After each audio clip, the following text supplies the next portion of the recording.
Hi there, welcome to my channel where I take you on tours of unique homes and showcase stories of people building alternatively.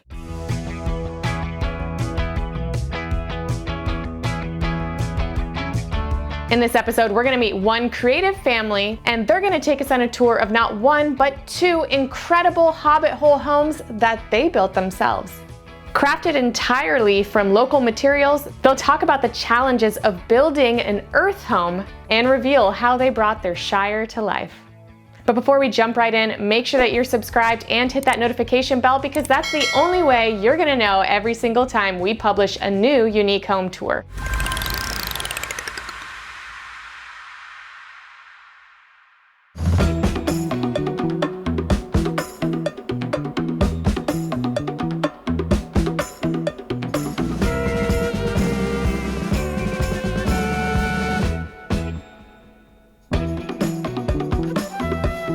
Walk with me, we'll look at some of the exterior features. We're sitting on an 1.5 acres of land.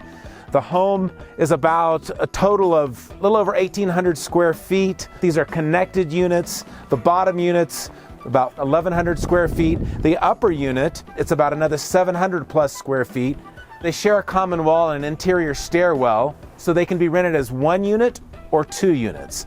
All these boulders that you see that are retaining dirt for the landscaping, they all came out from the excavation. We didn't import one boulder here. These are the structural members, the rafter vigas that go all the way through. The logs were locally milled out of the mountains here close by.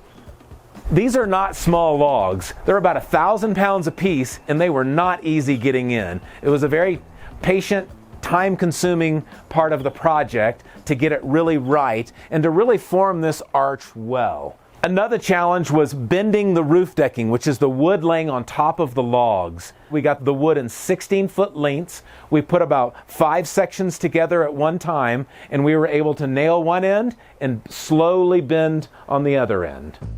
The total length of construction was 1 year. The only thing that was wood framed was to create the arch at the front of each building. Everything else is concrete.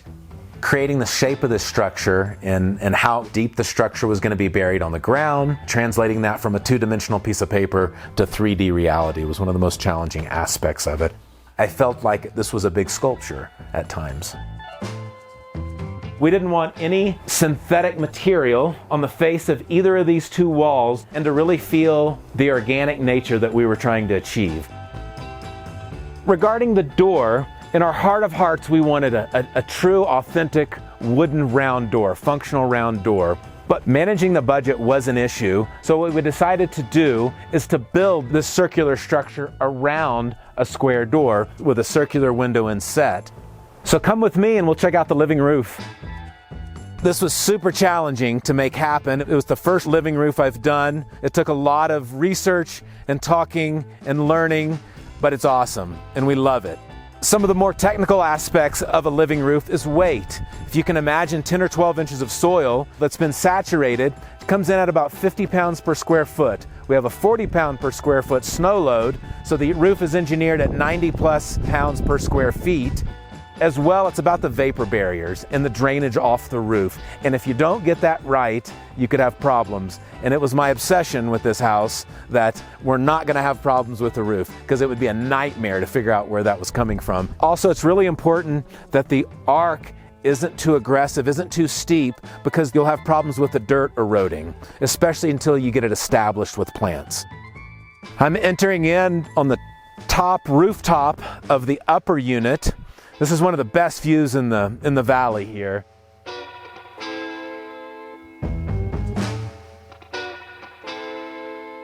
Okay guys, let's go check out the inside.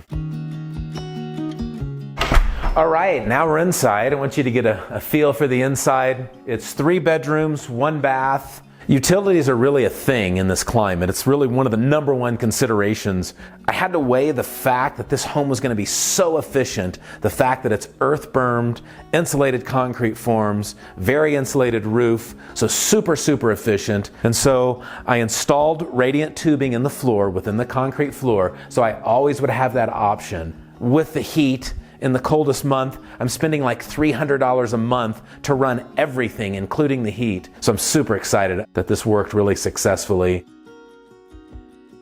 We have a king-size bed. We have these exposed beams, more locally milled wood. I love our octagon awning windows. The end tables were cut out of the extra logs that we had for the roofs to just give it a nice rustic look. So let's check out the bathroom.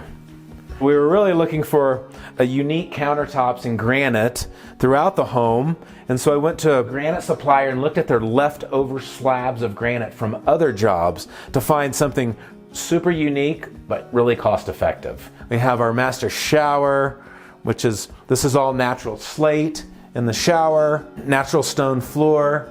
The idea was to just truly put these organic products everywhere. And then the dining table, we milled this out of the logs. We put the bench and the table together, and then the welded legs we bought offline. We debated heavily on what do we do with the vent hood? We don't really want this chrome vent hood. We came up with the idea, let's buy a hood insert and build it out and continue the locally milled lumber. We like the exposed shelves as opposed to upper cabinets, just to keep an open feel throughout the place. The chandelier, we wanted a hobbit feel. So we were like, what can we do? So, an oversized chandelier for one. It needed to have that candle-esque feel. We thought we could achieve that with black wrought iron. You want to see one of my favorite parts of this house? Sauna, traditional sauna. It's traditional to have cedar with inside a sauna, but I wanted to stay true to our local wood, and it's fine. The spruce works great within saunas as well. It's a dry sauna, it's not a wet sauna. As an artist, I painted a lot of oil paintings for the home. This one, for example, has a lot of gnomes in it. And, I think gnomes are probably friends with hobbits, and it works great. A lot of what people come here to experience are the dark skies and the mountains. And so I really incorporated that into a lot of my paintings here. This is one of my favorite paintings. It's the Milky Way over the Colorado mountains and sand dunes. It's really beautiful. I love it. So the green color that you see behind the paintings in the hallway in the living room is the green that I took from the Lord of the Rings films of Bilbo Baggins' house. So it's that same color as his and the same wood stain color as well. One of the most unique things about this Hobbit home is that you can rent the purple Hobbit, which is for up to 6 people. The upstairs, the blue Hobbit, is up to 4 people. And combined, you can even rent both for up to 10 people. So I'm gonna show you how they're connected by this really cool stairwell. And here is the secret stairwell, and it's beautifully golden colored. So now we're coming into the blue Hobbit, the upstairs, and I love the amount of wood in the ceiling and the walls. It's just super cozy and unique.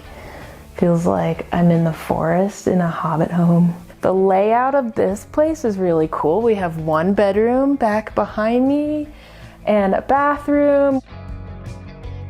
Heading into our master bedroom of the blue Hobbit, we have a really unique feature. We have small windows, we call them our boat windows. There's a reason they're high and extremely small, is because the line for the earthen roof where the buildings connect is about right here. And so, but we needed a way to get natural light in the room. We didn't have much room. These are almost pushed up to the eave, but that was our solution, and so we built those ourselves.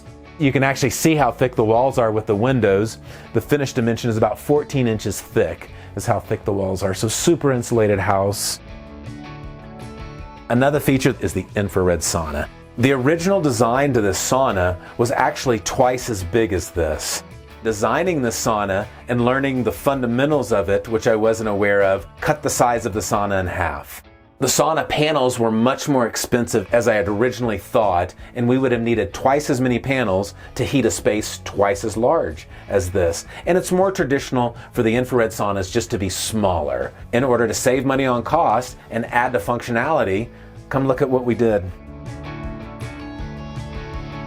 I said, let's don't go all the way up with the ceiling. Let's have a loft. It's a small loft. It's a kid's tree house is more of what it is. The entire concept started as a sketch in my sketchbook. It was interesting just going from a piece of paper in my sketchbook to this incredible structure. It was really unique and an exciting experience. When people stay here, I really hope they walk away inspired by the creativity of the space and everything in it, all of the colors and the feeling of Mother Earth, and it's a beautiful thing, the nature connection. Thanks for watching this week's video. I hope you guys enjoyed it. If you'd like to see more earthen or hobbit hole homes, we have a whole playlist for you linked in the description, and I will see you soon with another unique home tour.